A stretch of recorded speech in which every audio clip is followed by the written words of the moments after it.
Sa Porac, Pampanga, natunto ng mga otoridad ang isang dating sundalo na wanted sa kasong pagpatay sa Biliran noong 2019.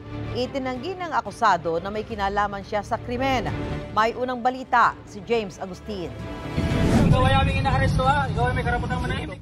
Agad na pinadapa ng mga operatiba ng Batasan Police Station ng isang lalaking subject ng warrant of arrest para sa kasong pagpatay. Dumayo pa sa Pampanga ang mga pulis kung saan umano nagtago ng 5 taon ng 33 anyos sa lalaki na dati palang sundalo. Dati siyang membro ng Marines ng Philippine Army natin.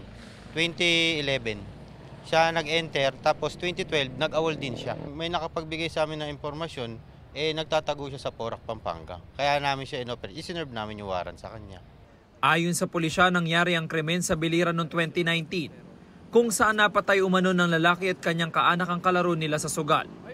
Ang lumalabas sa info namin, naglalaro lang sila ng sugal. Tapos saka nagkapiko na sila, binaril nila yung kalaro nila na isa. Sa kanyang pagkakaaresto, may nakuhang baril na kargado ng mga bala mula sa lalaki. Lisensyado naman daw ito base sa investigasyon ng pulisya. Siya talaga ang owner ng baril, pero kailangan pa rin natin ipasa kasi sa ballistic for verification ng baril kung nagamit yung baril niya sa ibang krimen nung nagtatago siya. Ikawalo sa most wanted list persons ng Police Regional Office 8 ang lalaki. Nang tanungin kaugnay sa kasong kinakaharap niya, wala po akong kinalaman doon. ano po ba nangyari?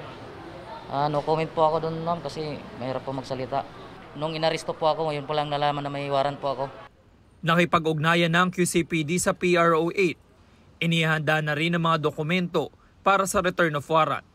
Ito ang unang balita. James Agustin para sa GMA Integrated News. Mga kapuso, para una ka sa mga balita, mag-subscribe sa GMA Integrated News sa YouTube. Sa mga kapuso abroad, subaybayan niyo po kami sa GMA Pinoy TV at sa www.gmanews.tv.